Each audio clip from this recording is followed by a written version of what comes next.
ତାଙ୍କ ସ୍ତ୍ରୀ ଯେତେବେଳେ ଛାଡ଼ିକି ପଡ଼ିଲେ, ଇଏ ଗୋଟେ ପୁରୁଷ ଲୋକଟେ, କିଏ ହ୍ୟୁମାନ ସାଗର ମଧ୍ୟ ଗୋଟେ ପୁରୁଷଟେ ନା, ମଣିଷଟେ ନା। ତେଣୁ ମନେକର ଦେଖନ୍ତୁ, ତାଙ୍କ ସ୍ତ୍ରୀ ରହିଲେନି, ଛୁଆ ରହିଲେନି, ମା ଯାଇକି ଦୂରରେ ରହିଲେ, ବାପ ନାହିଁ, ଭାଇ ନାହିଁ, କେହି ବୋଲେ କେହି ନାହିଁ। ଯଦି ତାଙ୍କର ଗୋଟେ ବାନ୍ଧବୀ ଆସିକି ତାଙ୍କୁ ସହଯୋଗ କଲା, ତ ହ୍ୱେୟାର ଇଜ୍ ଦ ପ୍ରୋବ୍ଲେମ୍? କିଛି ପ୍ରୋବ୍ଲେମ୍ ନାହିଁ। ତ ପ୍ରୋବ୍ଲେମ୍ କ'ଣ? ତାକୁ ଯଦି ଜଣେ ସପୋର୍ଟ କରୁଥିଲା, ସେ କିଛି ପଇସା ଖାଇଲା, ଅସୁବିଧା କ'ଣ ହେଲା? କିଛି ପ୍ରୋବ୍ଲେମ୍ ନାହିଁ। ଦେଖନ୍ତୁ, କଥାଟା ହେଉଛି କ'ଣ କି, ସମସ୍ତେ ବିଭିନ୍ନ ପ୍ରକାରକୁ ଦୋଷ ଲଦାଲଦି ହେଉଛନ୍ତି, କିନ୍ତୁ ବାସ୍ତବରେ ଯଦି ମୋତେ ପଚାରିବେ, ମୁଁ କହିବି ଯେ ଏଇ ଯେଉଁ ଟୋଟାଲ ଯେଉଁ ଘଟଣାଟା ଘଟିଛି, ଆ ପାଇଁ କେବଳ ତାଙ୍କର ସ୍ତ୍ରୀ ହିଁ ଦାୟୀ ଯଦି କହିବି। କାହିଁକି ନା 2022 ମସିହାରେ ଯେଉଁ ପ୍ରକାର ଭାବରେ ତାଙ୍କ ନାଁରେ ଆଲିଗେସନ୍ ସେ ଆଣିଲେ, ମୋତେ ମାରିଲେ, ମୋତେ ପିଟିଲେ, ମୋତେ କନଭର୍ଟ କରୁଥିଲେ ଅଲଗା ମାନେ ଧର୍ମକୁ ଯିବା ପାଇଁ, ଏଇସବୁ ଜିନିଷ ଗୁଡ଼ାକ ଆସିଲା ପରେ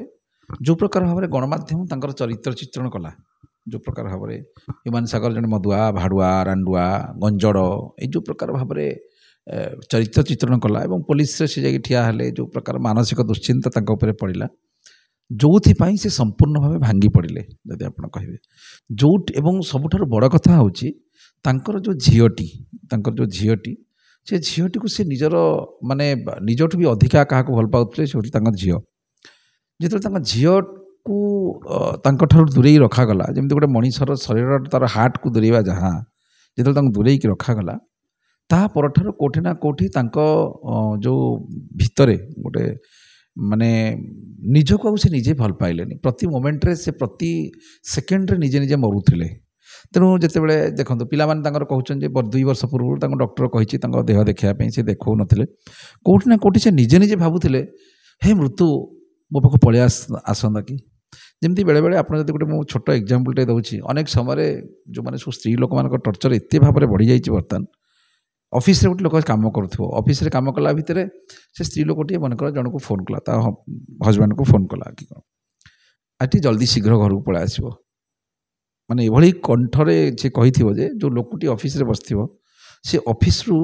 ମାନେ ବାହାରିଲା ବେଳକୁ ଭଗବାନଙ୍କୁ ଡାକି ଡାକି ଆସୁଥିବ, ପ୍ରଭୁ ବାଟରେ ଆଜି ଗାଡ଼ିଟା ଟିକେ ମୋର ଆକ୍ସିଡେଣ୍ଟ ହେଇଯାଆନ୍ତା କି, ମୁଁ ମେଡ଼ିକାଲରେ କିଛି ଦିନ ଶାନ୍ତିରେ ରହିଯାଆନ୍ତି, ଏଇ ଚିନ୍ତାଧାରା ବି ଆସୁଥିବ। ତେଣୁ କଥାଟା ହେଉଛି ସେୟା ନୁହେଁ। କଥାଟା ହେଉଛି କ'ଣ କି, ବର୍ତ୍ତମାନ ସମାଜରେ ମାନେ ମହିଳାମାନଙ୍କର ନିର୍ଯାତନାଟା ଏତେ ଜୋରରେ ବୃଦ୍ଧି ପାଇଛି, ଏତେ ସ୍ପିଡଅପ୍ରେ ବୃଦ୍ଧି ପାଇଛି। ଏବଂ ସବୁଠାରୁ ବଡ଼ କଥା ହେଉଛି, ଯେତେବେଳେ ଗୋଟେ ମହିଳାଟିଏ ନିର୍ଯାତନାର କମ୍ପ୍ଲେନ୍ଟେ ଫାଇଲ୍ କରେ ଜଣେ ପୁରୁଷ ବିରୁଦ୍ଧରେ, ଗଣମାଧ୍ୟମ ତାକୁ ବିରୋଧ କରନ୍ତି। ଇଭିନ୍ କି ଯଦି ଆପଣ କହିବେ, ଯଦି ଗୋଟେ ସ୍ତ୍ରୀ ଲୋକଟିଏ ଆପଣ ଦେଖନ୍ତୁ, ଗୋଟେ ସ୍ତ୍ରୀ ଲୋକ କହୁଛନ୍ତି ମୋତେ ପ୍ରତିଶ୍ରୁତି ଦେଇ ପ୍ରତାରଣା କଲା, ଏଠି କେଉଁ ଅଣ୍ଡିରାଟା ଭଲ କି କେଉଁ ମାଇପିଟା ଭଲ ଆମେ ଦେଖିପାରୁଛୁ ନିଜେ, କାହିଁକିନା ଆମେ କାମ କରୁଛୁ, ଫିଲ୍ଡରେ ବୁଲୁଛୁ, ମାନେ କିଏ କେତେ ସତୀ, କିଏ କେତେ ମାନେ ସତୁଆ, ଆମେ ସବୁ ଦେଖିଛେ। କିନ୍ତୁ ଯେତେବେଳେ ଗୋଟେ ମହିଳାଟିଏ ଆସିଛି ଗୋଟେ କମ୍ପ୍ଲେନ୍ଟେ ଫାଇଲ୍ କରିଦେଉଛି ଗୋଟେ ପୁରୁଷଟି ନାଁରେ, ଏଇ ସତ୍ୟା ପୁରୁଷମାନେ ତାକୁ ପୁରା ଗୋଲ ଗୋଲ କରି ଦେଖାଉଛନ୍ତି ବାହାର କରିକି, ଏଇ ହେଉଛି ସେଇ ଦୁର୍ବୃତ୍ତ ବୋଲି। ବୁଝିପାରିଲେ ମୋ କଥା? ତେଣୁ କଥାଟା ହେଉଛି ସେଠି ନୁହେଁ। କଥାଟା ହେଉଛି କ'ଣ କି, ଗୋଟେ ଲୋକର ଯଦିଓ ସୁପ୍ରିମକୋର୍ଟଙ୍କର ଗାଇଡ଼ଲାଇନ୍ ଅଛି, ଯେତେ ଦିନ ପର୍ଯ୍ୟନ୍ତ କୋର୍ଟ ଅଫ୍ ଲରେ ଜଣେ ଦଣ୍ଡିତ ନ ହେଇଛି, ତା'ର ନାଁ, ଗାଁ, ଠିକଣା, ଫଟୋଗ୍ରାଫ୍ସ ଆପଣ ଗଣମାଧ୍ୟମରେ ପ୍ରକାଶ କରିପାରିବେ ନାହିଁ। କିନ୍ତୁ ବାସ୍ତବରେ ଠିକ୍ ତା'ର ଓଲଟାଟା ହେଉଛି। ଯେତେବେଳେ ଜଣେ ସ୍ତ୍ରୀ ଲୋକ ଗୋଟେ କମ୍ପ୍ଲେନ୍ କରିଦେଉଛି, କିମ୍ବା ଗୋଟେ ସ୍ତ୍ରୀ ଲୋକ ନାଁରେ କମ୍ପ୍ଲେନ୍ ହେଉଛି, ସ୍ତ୍ରୀ ଲୋକଟିର ମୁହଁଟାକୁ ତା'ର ଇଜ୍ଜତ ଅଛି ବୋଲି ଭାବିକିରି ସବୁ ଲୁଚେଇକି ଦେଖାଉଛନ୍ତି, କିନ୍ତୁ ପୁରୁଷଟିର ତା'ର ଧଜ୍ଜିଆ ଉଡ଼ଉଛନ୍ତି। ଯଦି ଆପଣ ପୁରା ଖୋଲାଖୋଲି ଭାବେ ତାକୁ ଧଜ୍ଜିଆ ଉଡ଼ଉଛନ୍ତି। ତେଣୁ ଏଇ ଯେଉଁ ଜାଗାରେ ହ୍ୟୁମାନ ସାଗର ଯେଉଁ କେଉଁ ଷ୍ଟେଚର ଲୋକ, କେଉଁ ଲେବଲର ଲୋକ ସିଏ, ତେଣୁ ସେଇ ଗୋଟେ ଲେବୁଲର ଲୋକକୁ ତାଙ୍କ ସ୍ତ୍ରୀ ଯେଉଁ କମ୍ପ୍ଲେନ୍ଟି ଫାଇଲ୍ କରିଦେଲେ ବୋଲି ତାଙ୍କର ଧଜ୍ଜିଆ ଉଡ଼େଇ ଦିଆଗଲା। ତେଣୁ ଯେଉଁଥିପାଇଁ ସେ ମାନସିକ ଭାବରେ କେଉଁଠି ନା କେଉଁଠି ସମ୍ପୂର୍ଣ୍ଣ ଭାବରେ ଭାଙ୍ଗି ପଡ଼ିଲେ ଏବଂ ସିଏ ପ୍ରତି ମୋମେଣ୍ଟରେ ଭାବୁଥିଲେ, ହେ ମୃତ୍ୟୁ ତୁ କେଉଁଠି ଅଛୁ, ମୋତେ ତୋ ପାଖକୁ ନେଇଯା। ଏଇଟା ହେଉଛି ମାନେ ଯେଉଁଟା କୁହାଯାଏ ନିଛକ ସତ୍ୟ। ଆଉ ଗୋଟେ ଲୋକ ଯେତେବେଳେ ତା ମାନେ ଦେଖନ୍ତୁ, ଗୋଟେ ମନେକର ଗୋଟେ ଲୋକ କ୍ୟାନ୍ସର ହେବ, କ୍ୟାନ୍ସରଟା କ'ଣ, କ୍ୟାନ୍ସରଟା ହେଇସାରିଲା ପରେ ଗୋଟେ ଲୋକ କ'ଣ କରିବ ନା, ତା ନିଜ ଦେହଟାକୁ କାଟିକି ଡକ୍ଟରକୁ ଦେବ, ଦେଉଛି ନା ନାହିଁ, ପଇସା ଖର୍ଚ୍ଚ କରିବ, ଡାକ୍ତରକୁ ତା ଦେହଟାକୁ ଦେବ। କିନ୍ତୁ ଏକ୍ଜାକ୍ଟଲି ସେଇ ଜିନିଷଟା ଘଟୁଛି। କାହିଁକି? ଯେତେବେଳେ ନିଜର ସ୍ତ୍ରୀଟା ଆପଣଙ୍କ ବିରୁଦ୍ଧରେ ଗୋଟେ କ'ଣ କମ୍ପ୍ଲେନ୍ ଫାଇଲ୍ କରିବ, କ'ଣ କରିବ କ'ଣ ନାହିଁ, ସେଇ ସମୟରେ କ'ଣ ହେବ ନା, ଆପଣ ନିଜେ ପଇସା ଖର୍ଚ୍ଚ କରିବେ ଏବଂ ନିଜ ଶରୀରଟାକୁ ନଷ୍ଟ କରିବେ ଏବଂ ପରିବାରଟାକୁ ନଷ୍ଟ ହୋଇଗଲା। ଗୋଟେ ଲୋକର ଯେତେବେଳେ ପରିବାରଟା ନଥାଏ, ତା'ର ପରିବାର ତା ସାଙ୍ଗରେ ନଥାଏ, ସେ ବଞ୍ଚିକି କରିବ କ'ଣ? ତା ଛୁଆ ତା ପାଖରେ ନାହିଁ, ତା'ର ଯେ ହୃଦୟ, ତା ସ୍ତ୍ରୀ ତା ପାଖରେ ନାହିଁ, ଯାହାକୁ ସେ ମାନେ ଭଲ ପାଇକି ପ୍ରେମ ବିବାହ କରିଥିଲା, ସମସ୍ତ ସମ୍ପତ୍ତି ତା ନାଁରେ ମଧ୍ୟ କରିଥିଲା, ଆଉ ସେ ଲୋକଟା ବଞ୍ଚିକି କରିବ କ'ଣ? प्रति मोमेंट से मरु थाए तेणु एटी से मेडिसिन खाई ना राति खाद्य खाई ना गोटे लोक विदाउट खाद्य विदाउट मेडिसिन बंचब केमती बोले आपण मैंने भावुले तेणु कौटि ना कौटि यहाँ हूँ प्रथम कारण और द्वितीय कारणटा हूँ कौन तर जो ऑर्केस्ट्रा वाला हूँ से जब जानिले देहटी खराब अच्छे जबरदस्ती मेडिकल एडमिशन करते असुविधा कौटी था अरे सुना अंडा दिया कुकुड़ा कुकुड़ाटा को जब बंचिकी सीना थी तुम सुना अंडा प्रतिदिन खाइब बर्तमान अंडा खाऊ तो 2 वर्ष काल जो सी मना कले मु मेडिकल को जीविनी जबरदस्ती नहीं था मेडिकल भर्ती करते प्रॉब्लम कौन मु तो सही कथाटा कहल नहीं लोक मानकर अत्यधिक लोभ जो माने जो टीम जो थिला टीम लोक मैंने लोभरे पैसा रखुले लोभ लोभ करते कथाटा हूँ से शुणु तांको माँ जो अभियोग आणुचंदी 3 जन कथा जदि आपण कहिबे शुणु एटार किसी मीनिंग नहीं शुणु बर्तमान मनकर गोटे तांको स्त्री जो छाड़ी पड़े ये गोटे पुरुष लोकटे किए हिमान सागर मध्य जो पुरुषटे ना मनीषटे ना मनीष गोटे एमती जंतु जीव जी कि माने सब डिपेंडेंट अन्य उपरे गोटे बाछुरीटे हो गोटे देखो गोटे हाथी छुआटे जन्म हो पछे गोटे जंतुटा से उठू उठू ता माँ ताको गोईठा पकई दूची से निजे निजे स्ट्रगल कर बंचिया कुकुरटे निजे निजे स्ट्रगल कर मनीष गोटे माने जीव जो जीवटी कह जाऊँ man is a social animal किंतु से सब अन्य उपर डिपेंडेंट आम इभिन कि गोटे पानी ग्लासटे जब आम बसीचे टे पानी ग्लासटे देल बोली कही आम निजे पानी पीवा जाऊने कि समस्ते डिपेंडेंट क्या नुहति जहाँ को शोष है सी जीव पानी पीवाई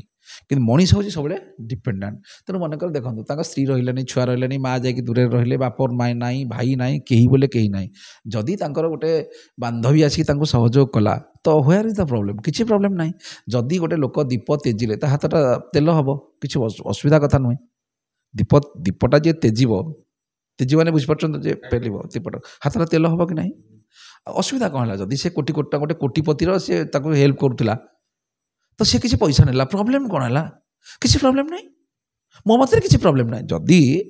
पैसाटा से तो रोजगार करूला ना से तो क्या घर चोरी करूला निजे खटुला पैसा रोजगार करूला तो प्रॉब्लम कौन ताकू जब जड़े सपोर्ट करूला से किसी पैसा खाइला असुविधा कौन है किसी प्रॉब्लम ना किसी असुविधा नहीं आशा कौन दरकार सामना को आशा कौन निहाती दरकार सामना को आसे लाभटा कौन हम तुम जो मीडिया आगे ठिया है मीडिया टीआरपी बढ़े गोटे कंट्रोवर्सी भितर पशे सी से सैड होती मीडिया किसी दिन रहे चुप हो गोटे नुआ इश्यू आसे बंद हो हाँ कि नहीं मोबाइल खोजिले मिलने से कौटे रखी थे कड़े पलि कौन एटा बेकार कथा एटा सब शुणु एटा सब माने मन गढ़ा कथा किए नहीं गला ये खाईगला किसी मीनिंग ना आज्ञा मीनिंग टाक लोक मैंने प्रकृतर माने रूट टाक जाऊना आज ह्यूमान सागर जदि दुनिया ना केवल गोटे जिनस ना झील जदि पाखे था झील पाखे था 100 वर्ष से बंची था मनीषर हृदय भीतर हार्टा बाहर करके निया जाए मनीष से बंची पारे एटा हूँ गोटे कथा ये का जीवन विपद ना मो जीवन तो विपद मो जीवन कौन विपद ना मुझे लोक केस कर स्टेटमेंट गुड़ा दूसरी लोक मत शत्रु होना हाँ मो जीवन भी विपद आपण तंबा मुंड बांधिक अच्छा आप जीवन विपद ना रास्ता गाड़ी चलाऊँ धक्का हो मरजे हरे कृष्ण समस्त जीवन विपद गोटे शुणु यहाँ गोटे खाली चली नुआ केस गोटे जो नुआ लोग जब बर्तमान के आउ कि नुआ जिनस ये आसनी 3-4 दिन है गोटे चली नुआ जिनस गोटे पुणी पलि आसो जदि पुणी साढ़े सब डाइवर्ट हो किसी रही कौन न्याय मिले आज्ञा से तो निजे चाहूले मु मरी जाए बोली से निजे चाहूले जो माने यंग एज बापा चलीगला 22 वर्षर भाई चलीगला जहाँ को भाई माने भरोसा करके जाना संपत्ति करते दुनिया को बाहाई एत सुंदर भाव में आसते सी छाड़ी बदनाम करदेला सोसाइटी रे सी जहाँ को अत्यधिक भल पाते झील दूरे रखागला आउ कौन थिले बंची था लोकटा प्रति मोमेंट लोकटा भावुची कौन मत मरीजा बेटर गोटे टर्चर होता पुरुष विषय आप किसी जानी ना गोटे टर्चर होता पुरुष को थे पचार जी जड़े महिला द्वारा निर्यातना पाई जड़े स्त्री द्वारा निर्यातित पुरुष सब चिंता करे हे ईश्वर मृत्यु मत निहाती दरकार मृत्यु मो पाखक शीघ्र पलि आसू मत मृत्यु पाखक नहीं जाऊ दैट्स ऑल किछि मूल्य ना से किछि आठणा मूल्य ना आठणार मूल्य ना जहाँ सत्य सेटा सत्य।